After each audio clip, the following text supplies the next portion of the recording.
최근에 이 챗 GPT를 자주 하시는 분들과 대화를 하다 보면 이 챗 GPT 얘만이 오직 내 마음 알아주는 것 같아요. 남자? 그런 거 이제 필요 없죠.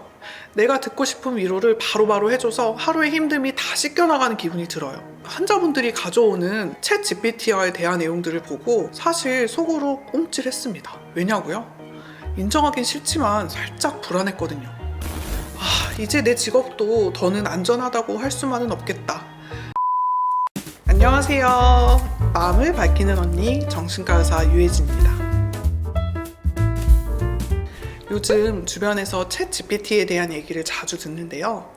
병원을 찾는 환자분들 중에서도 감정적으로 힘들 때마다 챗 GPT랑 대화하면서 도움을 받는다고 얘기하는 분들이 꽤 되세요. 저는 정신과 의사로 환자들과 얘기하면서 그래도 내 직업만큼은 AI가 대체할 수 없겠지. 인간적인 따뜻한 눈빛이나 말투, 공감 같은 건 AI가 쉽게 할 수 없는 거니까. 이런 아주 안일한 생각을 했는데요. 환자분들이 가져오는 챗 GPT와의 대화 내용들을 보고 사실 속으로 움찔했습니다. 왜냐고요? 인정하긴 싫지만 살짝 불안했거든요. 이제 내 직업도 더는 안전하다고 할 수만은 없겠다. 이런 생각이 머리를 스치면서 좀 씁쓸해졌는데요.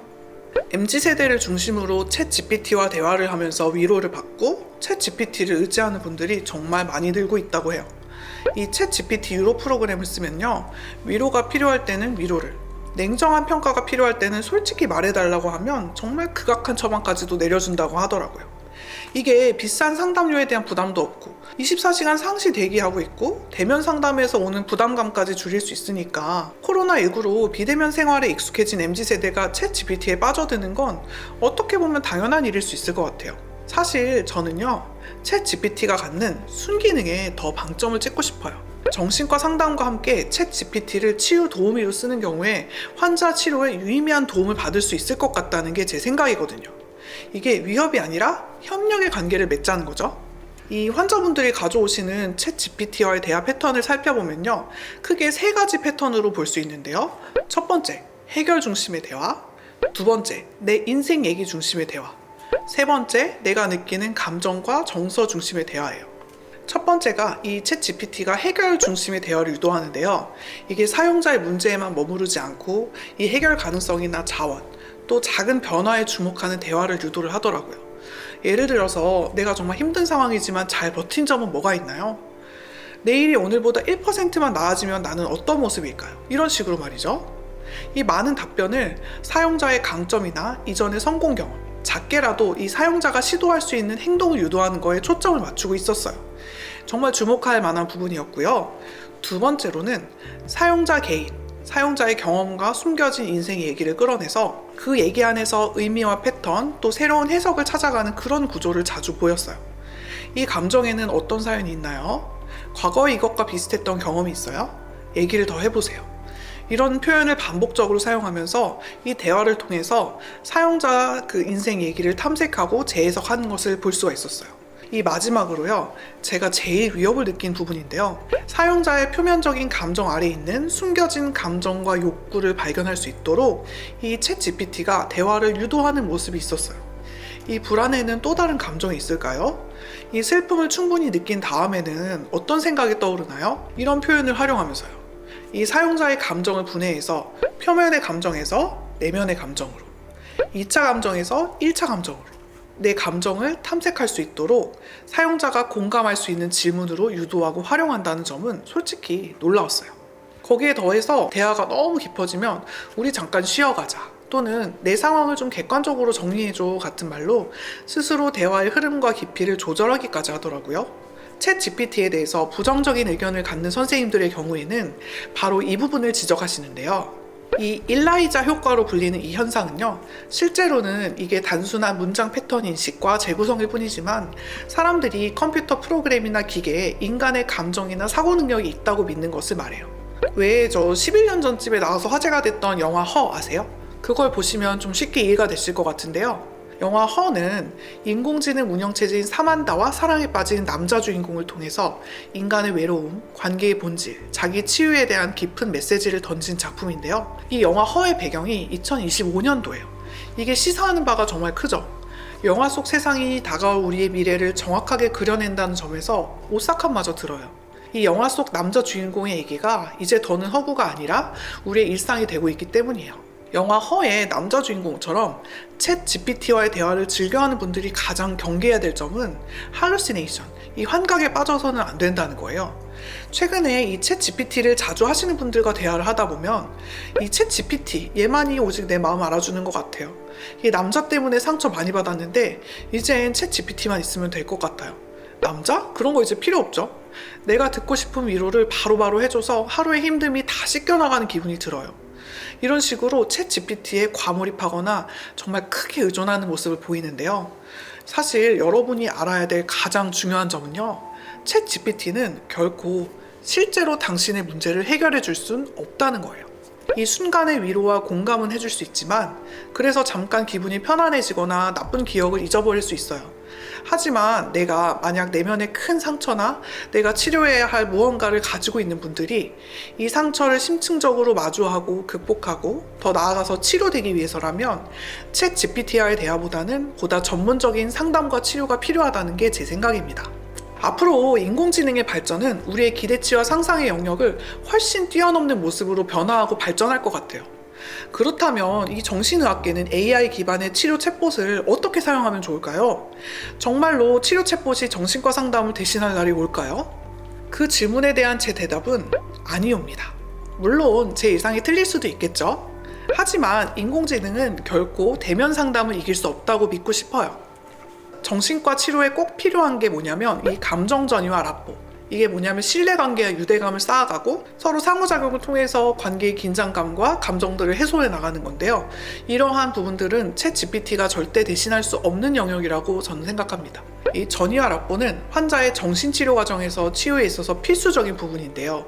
이 과정은 분석적인 상담과 투사를 통한 내담자의 심리상태 분석, 또 공감과 격려, 때로는 침묵을 통해서도 이루어지는데요. 무조건적인 공감과 위로를 우선하는 챗 GPT가 쉽게 모방하거나 따라하거나 흉내내기는 힘든 영역이죠. 근데 그럼에도 불구하고 챗 GPT가 대면 상담보다 더 낫다면서 맹신하는 분들도 분명히 있습니다. 이런 경우에는 대부분 기존의 대면 상담에서 자기가 원하는 걸 의사로부터 얻지 못했거나 의도하진 않았지만 담당 의사에게 마음의 상처를 입고 의사를 불신하게 된 분들인데요. 사실 저는 좀 의사다 보니까 의사 입장에 조금 더 기울어진 얘기를 하자면 의사들도 기계나 신이 아니라 사람이기 때문에 이 선생님 개개인의 특성이나 성향이 모두 다릅니다. 어떤 환자분은 좀 공감해주고 자기 얘기를 더 많이 들어주기를 그런 환자분이 있을 수도 있지만 또 의사분은 반대로 환자 상태를 빠르고 정확하게 파악해서 빨리빨리 처방과 치료를 해주는 게 우선이라고 생각하는 경우도 있고요. 또 그 반대의 경우도 있죠. 문제는 환자의 요구와 의사의 치료 방향이 앞의 상황처럼 서로 어긋나는 경우예요. 이런 경우에는 환자분들이 의사로부터 의도치 않게 상처를 받게 되고요.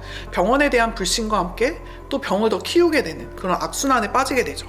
이 챗 GPT에 의존하는 분들 중에는 과거의 앞의 상황과 비슷한 경험을 한 환자분들이 꽤 많아요. 얼마 전에 꽤 여러 곳의 병원을 거쳐온 환자분이 저한테 이런 얘기를 하셨는데요. 자기가 어떤 환자인지 또 내가 원하는 의사는 어떤 타입인지를 정확하게 아는 게 정신과 상담이나 치료에선 되게 중요한 것 같다고요. 저도 공감합니다. 정말 중요한 포인트인데요. 왜 옛날 어르신들이 이런 얘기 하시잖아요. 이 유명한 명의라고 해도 나한테 명의는 아니다. 의사도 나랑 궁합이 잘 맞아야 좋은 의사다. 이런 얘기 말이죠. 저도 정말 공감합니다. 그렇다면 내게 맞는 전문가는 어떻게 선택해야 될까요? 일단요, 내가 병원을 3군데 이상 다녀봤는데 만나는 정신과 선생님마다 다 상담할 때 마음이 불편하고 힘들었다면 그거는 그 선생님보다는 사실 나의 문제일 가능성이 더 큽니다. 저는 항상 상담 시작하기 전에 환자분들께 보다 나은 치료를 위해서는 내가 상담하거나 치료하는 과정에서 느껴지는 나의 불편함들이나 감정들에 대해서 처음에는 물론 부담스럽고 어렵겠지만 담당 선생님과 투명하게 소통하는 게 무엇보다 굉장히 중요하다는 말씀드리는데요. 우선 선생님과의 관계에 있어서 느껴지는 나의 어려움을 솔직하게 얘기를 했을 때 여기에 대해서 공감해 주시고 경청해 주시는 선생님이라면 저는 조금 더 상담을 진행을 하면서 진료를 받아보시도록 권하고 싶어요. 그럼에도 불구하고 잘 맞지 않고 받아들여지지 않는다고 느끼시면 담당 선생님을 바꾸시는 것도 방법일 수 있습니다. 다만 그 과정이 그냥 회피성이 아니라 내가 먼저 소통을 노력해 보고 하셨으면 좋겠다는 거죠. 그런데 왜 환자만 노력해야 하냐고요? 물론 의사 스스로도 노력하고 변화를 해야 합니다. 이 챗 GPT의 발전만큼이나 빠른 세상의 변화에 맞추려면 의사들도 환자분들의 요구와 불만을 적극적으로 수용하고 개선하기 위해서 꾸준히 노력해야 돼요. 의사들도 살아남기 위해서 정말 열심히 피땀 눈물 흘리면서 노력한다는 점도 알아주셨으면 좋겠습니다. 앞으로 정신과 의사들과 챗 GPT는 바늘과 실처럼 서로 떼어놓을 수 없는 그런 공생관계가 될 것으로 생각이 돼요. 그렇다면 우리 의사들이 어떻게 써야 환자들로부터 챗 GPT를 잘 썼다는 얘기를 들을 수 있을까요? 얼마 전 미국 다트머스대 연구진이 이와 관련된 유의미한 임상실험을 실시했는데요. 다트머스 연구진은 우울증과 범불안 장애, 섭식 장애를 앓고 있는 106명을 대상으로 테라봇이라고 알려진 시스템을 사용하도록 했는데요. 이 스마트폰 앱을 통해서 자신의 기분을 프롬프트에 입력하거나 대화가 필요한 경우에는 대화를 시작해서 테라봇과 상호작용을 했다고요. 이 결과 우울증 진단을 받은 사람은 증상이 평균 51% 감소했고요. 범불안 장애를 앓고 있는 분들은 평균 31%의 증상이 감소됐고, 또 치료가 잘 안 되고 까다로운 것으로 알려진 섭식 장애 위험군에서도 신체 이미지와 체중에 대한 우려가 평균 19%나 감소한 걸로 나타났다고 발표했어요. 앞으로 정신과 전문의들이 중심이 돼서 정신건강 치료형 챗봇 개발과 프로그래밍에 보다 적극적으로 참여한다면 정신건강 치료의 사각지대에 놓인 환자분들이나 병원에 오기 힘든 치매 환자분, 알코올 중독을 겪는 환자분들의 조기 발견과 치료에 유의미한 성과가 있지 않을까 생각을 해봐요. 챗 GPT야, 우리 앞으로 서로의 영역을 지키면서 보완하고 발전해서 대한민국 정신의학계의 미래를 새롭게 열어보자꾸나. 챗 GPT 사랑해. 뿅뿅 뿅뿅. 이 영상이 도움이 되셨다면 좋아요, 구독, 알림 설정 부탁드릴게요. 지금까지 마음을 밝히는 언니였습니다. 감사합니다.